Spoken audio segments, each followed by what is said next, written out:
Azrat Hashem, bonjour à tous. On est la semaine de Parashat Yitro.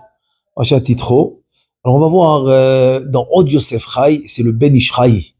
Ben Ishraï, il va expliquer le Vaishma. Alors Vaishma, c'est-à-dire que on peut l'expliquer comme une shmoa, c'est qu'on a entendu. Mais en fait, si tu fais attention, dans Shema Yisraël, l'explication là-bas c'est Haven Yisraël. Donc dans le mot schéma, on ne sait pas seulement l'écoute physique que j'ai écoutée. Non, c'est une compréhension intérieure, c'est une compréhension profonde. Donc ici aussi, maintenant on va essayer de comprendre c'est quoi cette compréhension profonde, Vaishma. Parce que si tu me dis que c'est une écoute normale, si c'est une écoute normale, donc tout le monde a écouté. Et c'est tout le monde entier a écouté sur la traversée de la mer. Le Midrash il raconte que tout le monde, dans le monde entier, les eaux se sont séparées, se sont divisées. Donc, si tu parles de l'entente physique, donc tout le monde l'a écouté. Et là, il y a quelque chose de spécial qui est arrivé avec Yitro. Il dit Vaishma Yitro Kohen Midian Choten Moshe, et il est venu. Il est venu dire, il n'a pas seulement écouté. Donc, je vais juste lire la question. La question dans le Od Yosef Chai du Ben Ishraï, il dit comme ça.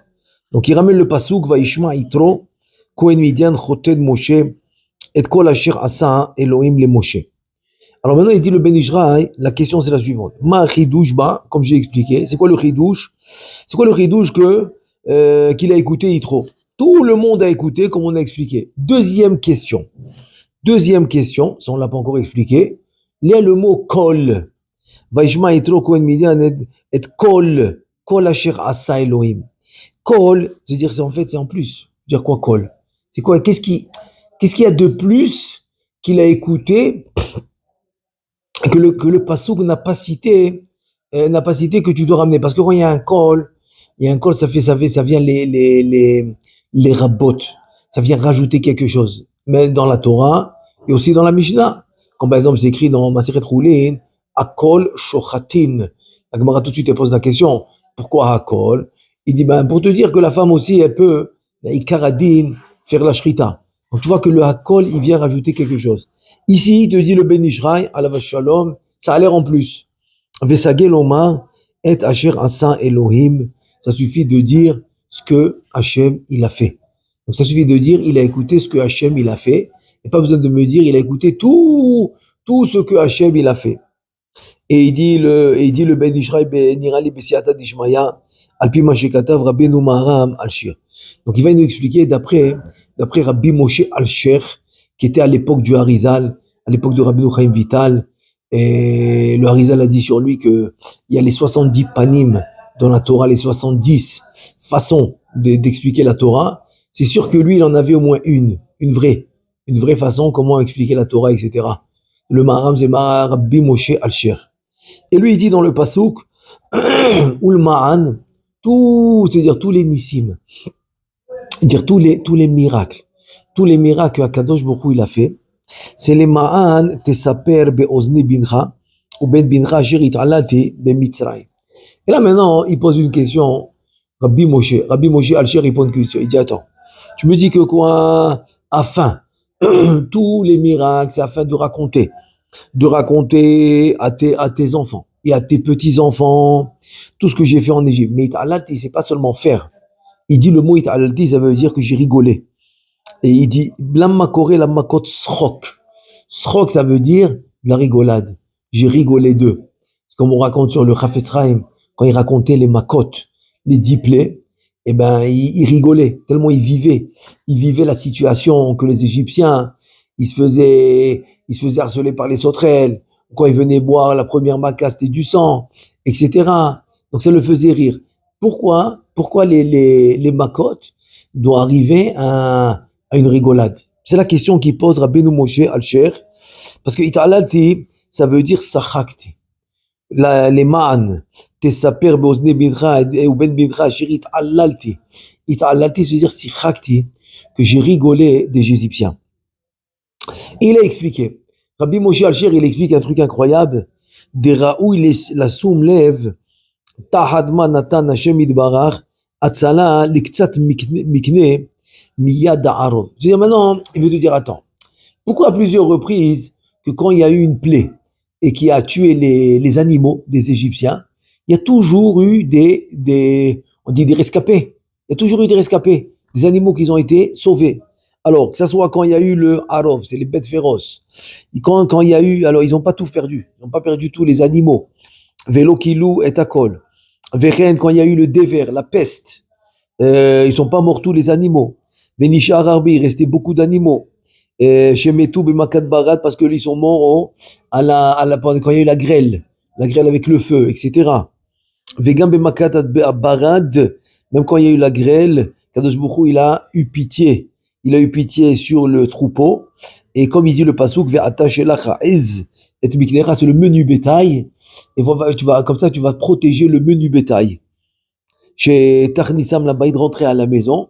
Donc, tout celui qui avait écouté la parole du Créateur, la parole d'Akadosh Baruch Hu, de rentrer le menu bétail à la maison, il a été sauvé. Donc, le menu bétail a été sauvé.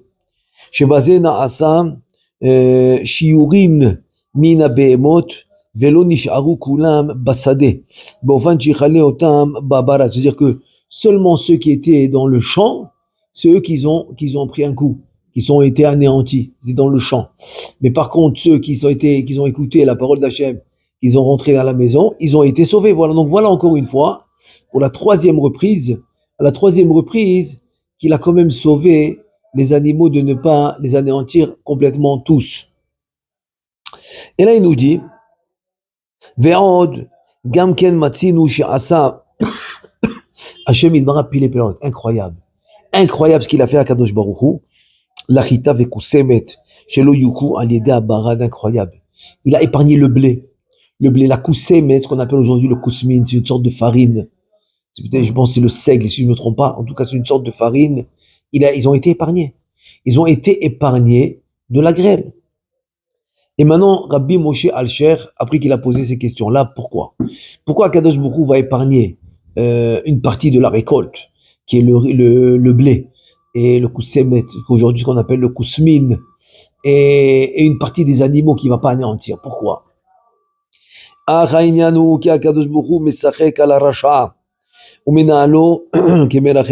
écoutez bien, c'est un yesod, c'est un fondement de base incroyable.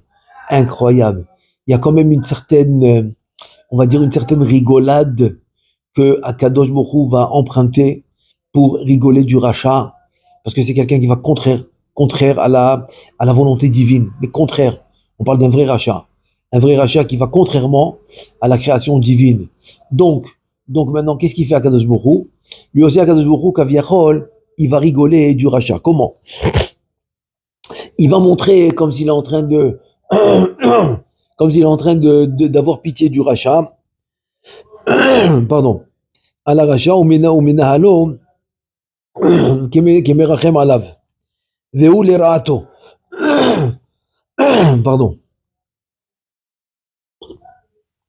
Ça veut dire que quoi? Ça veut dire que Akadosh Baruch Hu Kaviachol, c'est comme s'il va montrer qu'il a pitié du rachat, comme si maintenant il va amener de la miséricorde sur le rachat. Et qu'est-ce qui va se passer? Veu le raato, en fait, c'est pas pour son bien. Ça ressemble un peu au pasouk que Shlomo Ameler il ramène.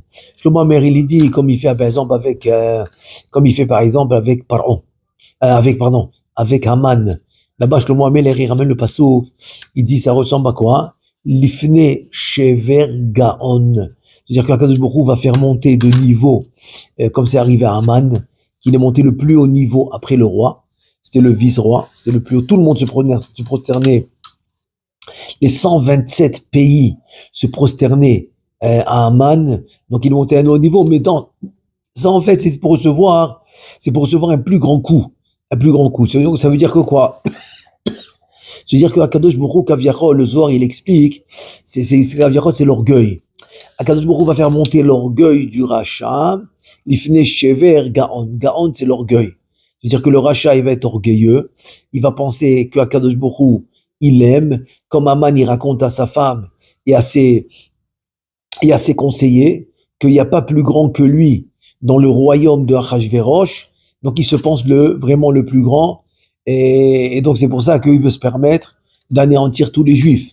Donc ça veut dire que quoi? Ça veut dire que Akadosh Baruch Hu va donner cette impression au rachat qu'il est aimé pour que le coup soit plus fort. Le coup, il va être plus fort encore. Donc c'est ce qui s'est passé avec Achashverosh et c'est ce qui va se passer maintenant avec Paro. Et donc, Kedé la tête Bokoar et derrière les Kabel, Kedé Rishato, Bemispar ou Bemishkar. Ça veut dire que si Akadosh Baruch Hu va tout de suite amener la punition, donc la punition ne sera pas entière, ne sera pas complète. Ça veut dire que quoi? Ça veut dire que il aura la punition, oui, mais Akadosh Baruch Hu veut une punition complète pour tous les mauvaises actions qu'il a faites. Donc pour avoir une punition complète, donc Akadosh Baruch Hu, il va amener une stratégie qui va faire en sorte que la punition va doubler et tripler, quadrupler selon la situation, selon le degré du rachat. Qui est Gazra Chormato Yidbarach, la vie à la Mitzrim, be Mitzrayim Eser Makot. Tu vois bien qu'Akadosh Baruch Hu, il a décidé d'amener chez les Égyptiens 10 Makot. Vimaya Ha'arov Mechale Kol HaBehemot. Si maintenant les bêtes féroces avaient tué tous les animaux d'Égypte, Bame Yachul Adever. Donc le déver qui est la peste, elle n'aurait pas eu lieu. Elle n'aurait pas eu lieu d'être. Alors qu'il va l'amener sur qui? S'il n'y a plus d'animaux, alors la peste, elle va être sur qui? Ve'i maya dever mechale akol. Bema tachul makada barad. Behemot. Si maintenant la peste, elle avait tué tous les animaux. Donc la grêle, elle aurait frappé qui?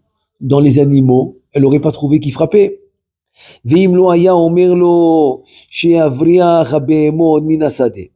Alma ayu rochvim u'ba'im le yamsuf. Imagine-toi maintenant, s'il n'avait pas dit de rentrer les animaux dans la maison pour ne pas qu'ils se fassent attaquer, comment ils auraient pu poursuivi le Ham Israël comme on l'a vu dans la paracha précédente, que Paro a changé d'avis et qu'il a poursuivi le Ham Israël. Donc s'il n'avait pas dit de faire entrer les animaux dans la maison, alors jamais il aurait pu les poursuivre. Pour avoir comme ça ils vont se noyer. Comment ils auraient pu se noyer dans la mer? Comment ils auraient pu se noyer dans la mer s'il n'avait pas dit de garder les animaux? Ils auraient pas pu le faire. Veimlo haya pelaot lachita vekusemet mais makata barat. Si maintenant il n'y avait pas pelaot, c'est un nes. S'il n'y avait pas de nes, s'il n'y avait pas de nes pour le blé et le kusemet qui en fait le kousmit, c'est une sorte de farine. Si je ne me trompe pas, c'est le seigle. Donc, s'il n'y avait pas de miracle là-dessus, donc les sauterelles qui sont venues en Égypte, ils auraient attaqué quoi? S'il n'y a plus de récolte. Donc, il fallait sauver de la récolte. Comme ça, les sauterelles auraient pu, c'est-à-dire tout ça, Kadosh Baruch Hu, une stratégie pour finalement amener les 10 makot qui devaient amener à Paro le rachat. Veze omro asher itchalalti b'mitzrayim. Maintenant, le Rabbeinu Moshe Alcher, il vient et te dit, voilà, c'est ça qu'il te dit, voilà, regarde, Ze omro asher itchalalti b'mitzrayim, que j'ai rigolé avec les Égyptiens. Otzel omar sichakti ba'em, j'ai rigolé d'eux. Le'ashir lahem peleta bechol maka ou maka, pour leur laisser une partie tout le temps, que ce soit les animaux, que ce soit la récolte. Tout le temps, j'ai laissé une partie pour la prochaine plaie. Mais eux, ils pensent parce qu'ils sont aimés, parce qu'Akadosh Baruch Hu, chas v'shalom, il n'est pas capable. Non. Akadosh Baruch Hu, il a fait ça tout simplement pour pouvoir amener le reste des plaies. Kedei she'ali dechen yushlemu ototai asher samti bam shem eser mine makot. Comme ça, il dit Rabbeinu Moshe Alcher. Magnifique. Très très beau pirouche. C'est en fait tout ça, j'ai rigolé en 2 mots. Je leur ai fait un coup de maître. En tout cas, de tout ça, pour pouvoir finalement amener les 10 plaies en Égypte. Maintenant, il vient le Ben Ishraï, après qu'il a rapporté tous les paroles de Rabbi Moshe Alcher. Il dit, écoute, selon ce qu'on vient de dire maintenant, c'est compréhensible. Qu'est-ce qui est compréhensible? Il te dit, Mi Sheu Shomea Ma'aseh Makot Sha'asa Kadosh Baruch Hu b'Mitzrayim. Kol Maka ou Maka bifnei atzma. C'est-à-dire celui qui maintenant qui va écouter chaque Makkah, chaque plaie que Hachem il a fait en Égypte. Donc il va écouter une par une, il va analyser, on va dire comme ça. Il va analyser chaque plaie. אף על פי שידע תוקף יכולתו יתברך, מה שעשה בגוף המכה, שהביאה בדרך פלא. C'est-à-dire, il va voir la force d'Akadosh Baruch Hu. Il va voir la force infinie d'Akadosh Baruch Hu qu'il a pu amener cette plaie. Oui, im kolze. Mais qu'est-ce qui va se passer? C'est que dans l'analyse, l'homme il risque de se tromper. De se tromper pourquoi? Parce qu'il va dire la tête, la tête beda'aton, chashivot tumala les mazal mitzrayim, velasar shelaim. Ça veut dire que quoi? Ça veut dire qu'il va dire, attends, c'est vrai, tu sais quoi? Ah, il a une force incroyable à Kadosh Baruch Hu, mais tu vois bien que quoi? Il y a une faille. Donc ça veut dire que quoi? Malgré la force d'Akadosh Baruch Hu, malgré la force d'Akadosh Baruch Hu, il y a la force de Saro shel Mitzrayim, le sar de Mitzrayim. Il y a la force aussi en contrepartie de la Sitra Ahra. Dehainu, Kesheshomea Makata Arov, Yoma. Quand il va écouter maintenant la plaie qui s'appelle Arov, c'est les bêtes féroces. Mais Achar Sheba Arov Kazel et Mitzrayim, que des bêtes féroces comme ça ils viennent en Égypte. Erevchar Shisha Behemot Bemizrayim. Comment c'est possible? Comment c'est possible? Alors les gens ils vont penser que quoi? Que Chas Veshalom il y a une faille. Que Chas Veshalom Akadosh Baruch Hu, il a pas assez de force. Puisque maintenant il reste beaucoup d'animaux dans la ville et dans les champs. Ça veut dire que les Égyptiens, ils ont une force incroyable, Kaviachol, qui peut se, on va dire qui s'opposer ou ouais c'est ça, qui peut aller un peu contre la force divine. Alors c'est ça Sherit Alalti, c'est-à-dire que beaucoup tout ça il a rigolé sur les Égyptiens en fait. Pourquoi? Parce que s'il finit tous les animaux comme on a dit, il pourrait pas amener la prochaine plaie. C'est-à-dire que l'homme il va calculer maintenant d'une manière additionnelle, c'est-à-dire d'une manière logique la situation, et c'est là l'erreur. C'est ça l'erreur. L'erreur en fait, c'est de vouloir être additionnel à la divinité, Et c'est contrairement au Emouna ou Bitachon. La Emouna et la Bitachon, c'est le contraire. C'est que je mets de côté la logique, je mets de côté l'intelligence humaine et je fais confiance. Une vraie confiance. Je fais confiance à la divinité. Donc on n'arrive pas à ces erreurs-là. Mais celui qui arrive à ces erreurs-là, c'est que c'est de la grava. C'est pour ça que c'est un rachat. Le rachat, il compte sur sa force. Donc comme le rachat, il va compter sur sa force physique, donc c'est normal qu'il va arriver à des calculs comme ça. Il dit si maintenant la force divine n'a pas pu anéantir tous les animaux, donc c'est sûr que la force de l'Égypte, elle est réelle, c'est une vraie force de la zone d'Égypte. Il te dit, Shelo enichu sheishlot ha'arov v'yaziku kefi ma shehu beribouy ou be'otzem shelo. Ça veut dire que quoi? C'est-à-dire qu'ils ont réussi à réduire la force divine de vouloir anéantir les animaux. C'est ça que ça veut dire. C'est ce qu'ils ont dit.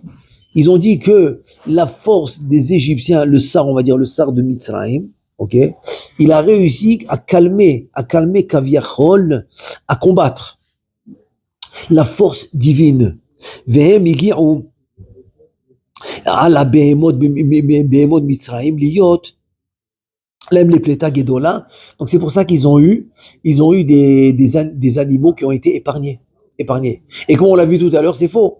Pourquoi? Parce qu'Akadosh Baruch Hu, il les a épargnés pour une seule raison, pour amener la prochaine plaie. Parce que s'il les épargne pas, il va amener la prochaine plaie sur qui? Il y aura plus personne pour amener la prochaine plaie. Et comme il veut amener 10 plaies, ni moins ni plus, donc il a besoin d'avoir sur qui amener la plaie. Alors makata dever bifne atzma. Donc il devait laisser des behemoths pour que la peste puisse attaquer des behemoths. Et ensuite, Keshiroé, Shekol Oto a Dever, Itkif, Sheba Ba'ale Chaim, Loshalat Bekol. Donc, qu'est-ce qu'ils ont vu? Ils ont dit, ok, maintenant la peste aussi n'a pas réussi à anéantir tout. C'est pourquoi. Mais en fait, non, c'est pourquoi. Parce qu'il fallait amener le barad, il fallait amener la grêle. Et donc, s'il avait tout fini à la peste, dans la grêle, il n'y aurait plus d'animaux. Maintenant, et pourquoi dans la grêle, il a laissé des animaux? Parce qu'il fallait laisser des animaux pour qu'ils puissent poursuivre le Ham Israël. Sinon, ils n'auraient pas pu les poursuivre. Et comme ça, et parce qu'il voulait les noyer dans la mer. Donc, tout ça, on voit, hein, tout ça, on voit un truc incroyable. C'est quoi? Et il se dire que quoi? Se dire que le goy qui n'a pas de tselem Elohim. Se dire que si maintenant tu me dis que c'est le juif qui fait un calcul pareil, rationnel, ok, rationnel, dans les actions et dans la façon que Akadosh Baruch Hu dirige son monde. Si maintenant c'est un juif, alors c'est vraiment, on parle même pas de ça. On parle même pas de ça. Pourquoi? Parce que le juif avec son tselem Elohim et les deux commandements qu'on a écoutés d'Akadosh Baruch Hu lui-même, c'est la Emouna et l'Otissa, et ne pas effacer, ou ne pas prononcer le nom d'Hachem en vain.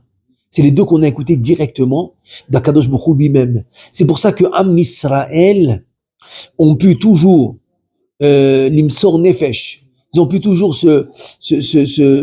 vouloir même quitte à perdre leur vie, mais ne pas perdre leur foi. C'est-à-dire, ils ont tout fait pour garder la foi. Pourquoi? Parce que ça, c'était les deux mitzvot qu'on a écoutés directement d'Akadosh Baruch Hu. Et c'est dans les 10 commandements qu'on va voir dans cette paracha. Dans les 10 commandements qu'on va voir dans cette paracha, ok, c'est les commandements suivants. C'est les deux premiers, ok. Loye lecha, Elohim achirim al panai, c'est la emuna. Udazara et tout ça, c'est la emuna. Ensuite, Ani Hashem, Elohecha, c'est la emuna. Loye becha, Elohim achirim, c'est la deuxième, c'est la Udazara, c'est-à-dire ne pas prononcer le nom en vain. On va se dire c'est quoi? Se dire garder la kedusha, la sainteté du nom d'Akadosh Baruch Hu. Ces deux, on les a écoutés d'Akadosh Baruch Hu. C'est pour ça qu'on raconte des histoires de héros, des vrais héros dans la Deuxième Guerre mondiale, alors qu'ils étaient très très très loin du judaïsme. Il y en a un qui était vraiment avec les nazis, il était marié avec une Allemande, une vraie Goya, et donc il se faisait passer pour un Allemand, comme tout le monde. Mais les Allemands quand même voulaient le tester parce que c'est connu que les Allemands, ils allaient jusqu'à la 3e génération. Dor Shelishi. Jusqu'à la 3e génération de Juifs, ils voulaient anéantir. Donc lui, comme c'était la 2e génération, il dit, on va quand même l'essayer. Qu'est-ce qu'ils ont fait? Ils ont sorti un Sefer Torah et ils l'ont mis par terre. Ils l'ont dit de piétiner le Sefer Torah. Et là, il a dit non.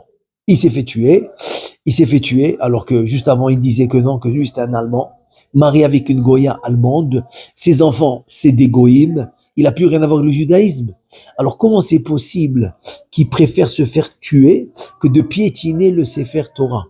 Parce que ça fait partie des 2 premiers commandements qu'on a écoutés d'Akadosh Baruch Hu. Les 8 prochains, c'est Moshe qui les a dit. Et si on avait écouté les autres, alors on n'aurait jamais transgressé les 10 commandements. On aurait respecté les parents d'une manière extraordinaire. Jamais on n'aurait volé. Jamais on n'aurait envié son prochain, l'autre tahmod. Jamais on n'aurait tué. On aurait fait tout. Et Shabbat, jamais. C'est comme Kippour. Comme Kippour, que tout le monde vient à la synagogue. Tu aurais vu Shabbat, tout le monde à la synagogue. Si on l'avait écouté directement d'Akadosh Baruch Hu. Ça c'est il y a plusieurs commentateurs qui disent ça. C'est une aftacha, c'est une promesse, quoi. C'est pour ça qu'Akadosh Baruch Hu, il voulait au moins que les 10 commandements, on les reçoit. Mais nous, on n'a pas voulu. Am Israël, on n'a pas voulu. Parce qu'on avait peur. On a dit non. T'es d'abord à ta'imano. Ça y est. Akadosh Baruch Hu nous a dit 2, c'est bon, toi tu continues. Et c'est pour ça qu'aussi, il dit le Zera Shimshon, après qu'il a dit tout ce que j'ai dit maintenant par rapport au commandement qu'on n'aurait jamais transgressé, qu'est-ce qu'il dit? On n'aurait jamais oublié la Torah. Jamais on n'aurait oublié la Torah. Si on avait écouté tous les 10 commandements d'Akadosh Baruch Hu. Ça veut dire quoi? Ça veut dire que le rationnel, les calculs rationnels, ils mettent qu'on appelle ça une barrière. Ils mettent une barrière sur l'Ef Tahor Bera Elohim Veruach Nachon Chadesh Bekerbi, le passou qu'on a dit à Birkat Levana. Ça veut dire quoi? Qu'est-ce qu'il dit David Ameller?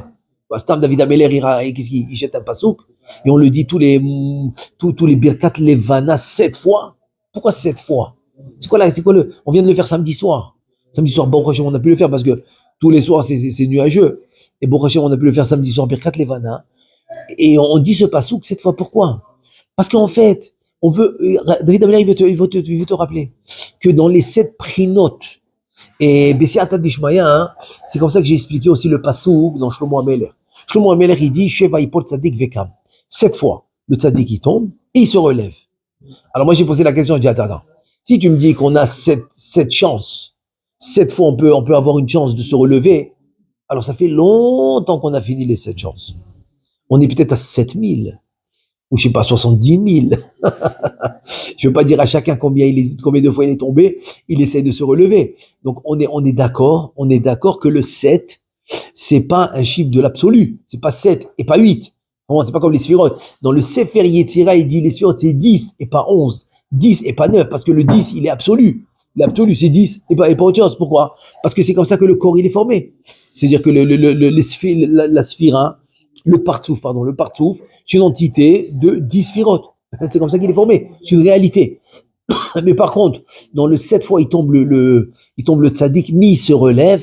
C'est-à-dire à la fin, l'important c'est qu'il s'est relevé. Pourquoi 7?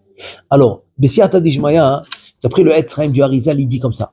Et c'est Rabbi Moshe, Yehuda Ftaya, alav shalom, il dit un truc incroyable. Il dit de la même manière que tu as les 7 jours de la semaine, Sheva Yamim Tartonim, tu as les Sheva Yamim Elyonim. Ça veut dire, aujourd'hui, Yom Yom Sheni, comme on a dit dans la Tfila, okay, après Ubal Etzion, etc., on a dit dans Ayom Yom, ça fait le shir de Shel Ayom, qui disait les Lévi'im au Bet Amikdash. En fait, il le disait pas, il le chantait. Il le chantait, ce misement. Tu entendais les Lévi'im chanter, tout de suite tu faisais tchouva. Il y avait plus de rationnel. Il y avait plus de problème de émouna. Il y a plus de problème de comment je vais vivre, comment je vais faire, comment je vais truc. C'est fini les questions. Il n'y a plus rien. Rien que tu entendais les Lévi'im chanter. Ça, c'est le mismor qu'il faisait. Donc, qu'est-ce qu'on a dit aujourd'hui dans ce mismor? Ayom Yom Sheni, Beshabbat Kodesh. Et on a fait une mitzvah assez deoraita. On a fait une mitzvah assez deoraita. On a fait une mitzvah de la Torah de se rappeler du Shabbat.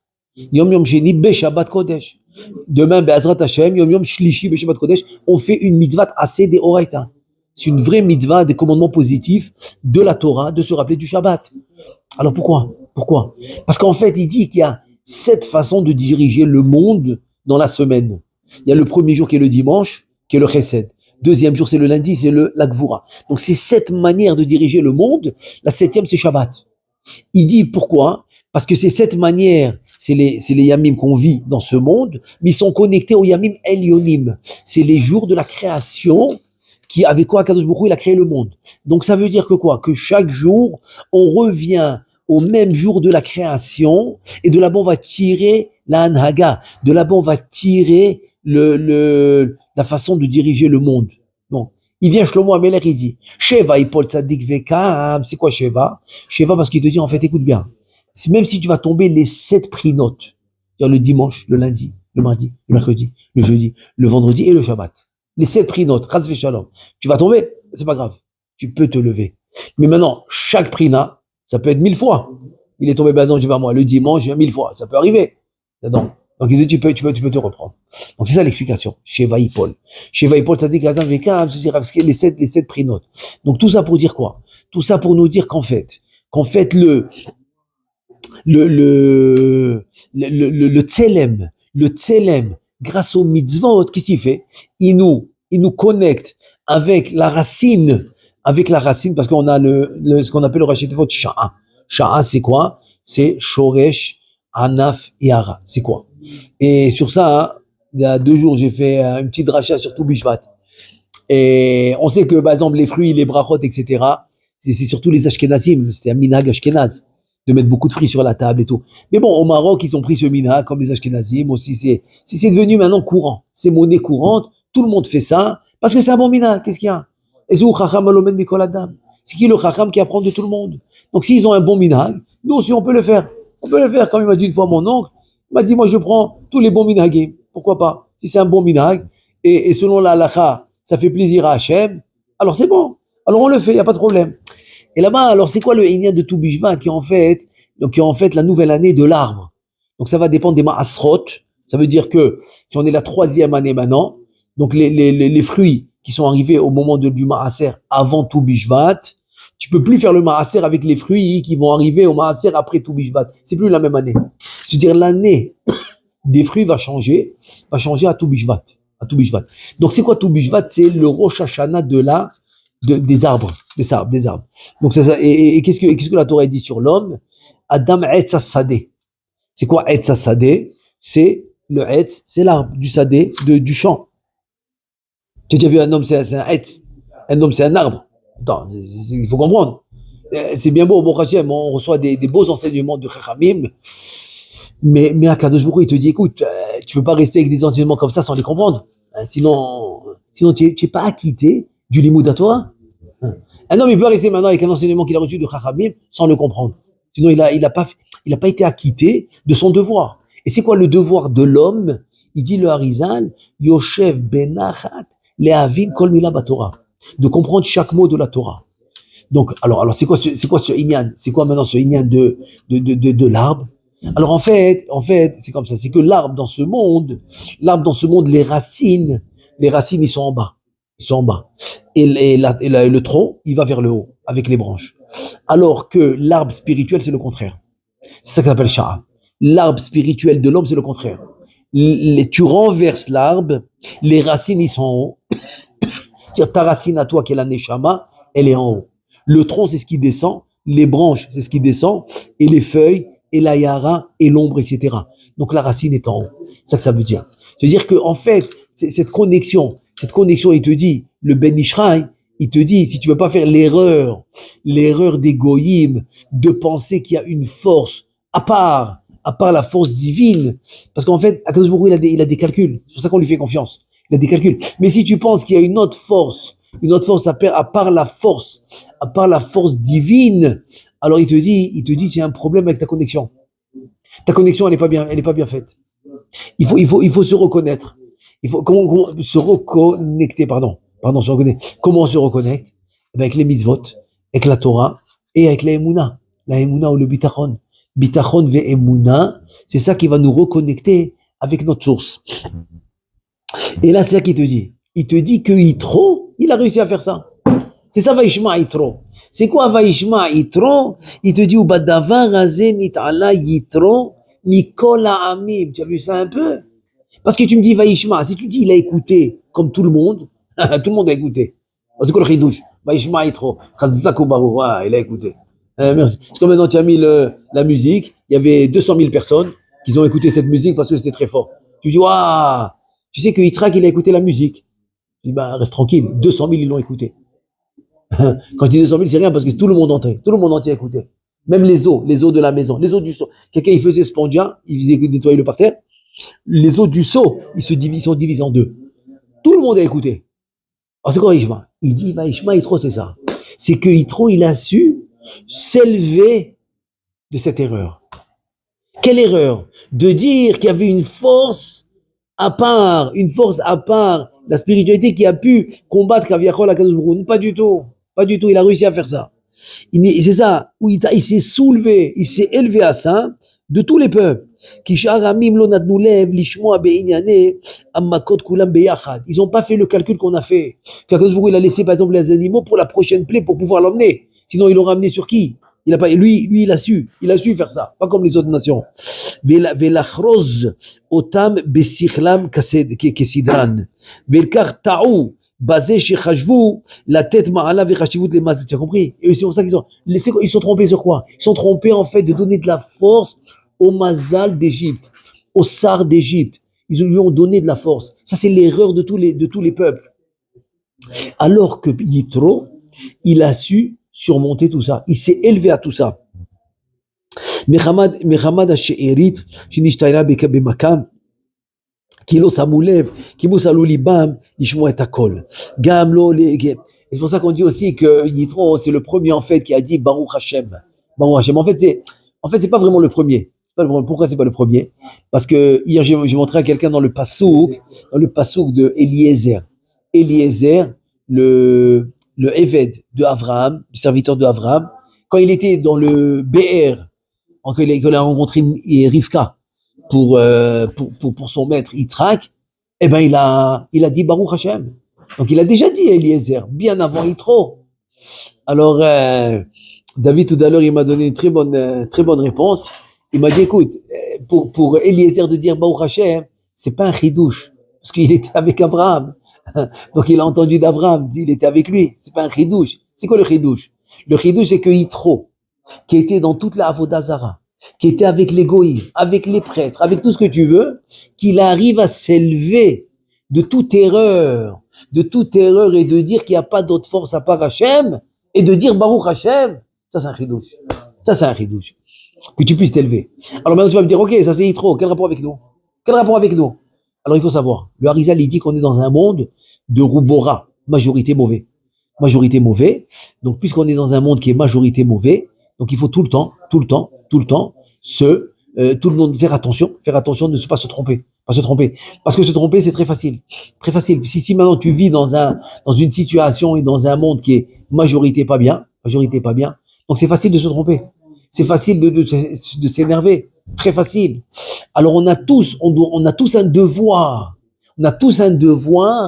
de faire en fait ce qu'il a fait Yitro, de s'élever et d'élever la situation dans le sens, arrêter de donner de la force à une force physique, à une force des étoiles, à une force, je sais pas moi comment je veux l'appeler, t'appelles la mazalot, appelle la des sars, etc., avelou malachim, alors qu'il y a une force supérieure, que c'est elle qui donne la force à tout le monde.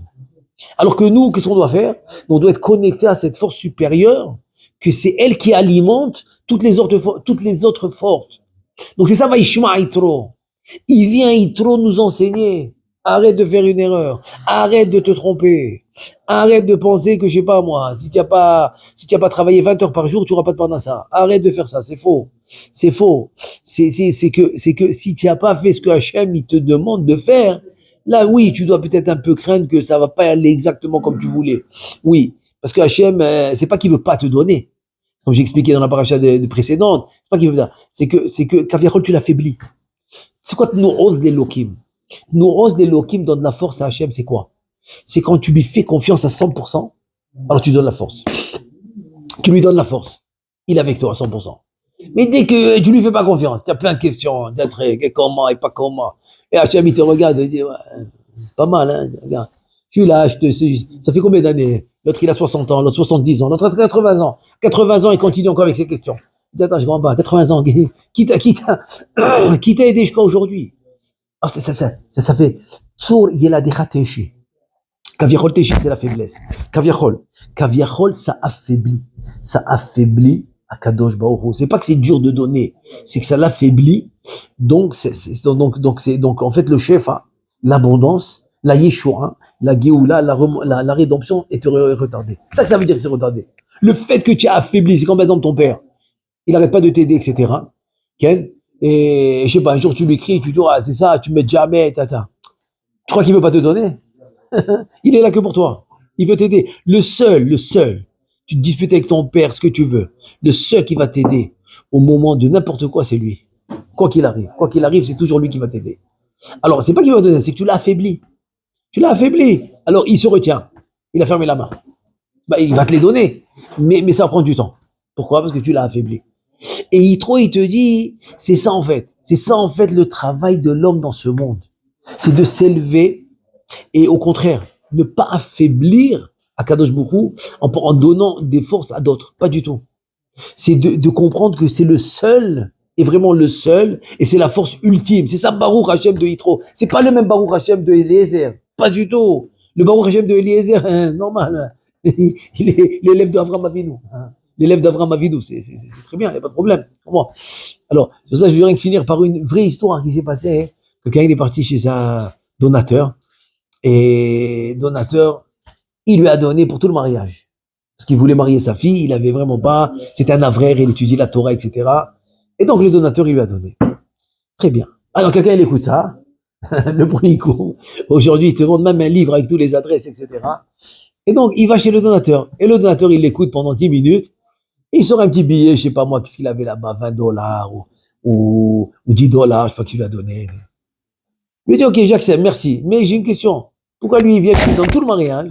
Pas que tu lui avais donné un 40 000 ou 30 000 dollars, je sais pas quoi. Et moi, tu me donnes, bon, j'accepte, mais pourquoi? Il m'a dit, mais c'est très simple.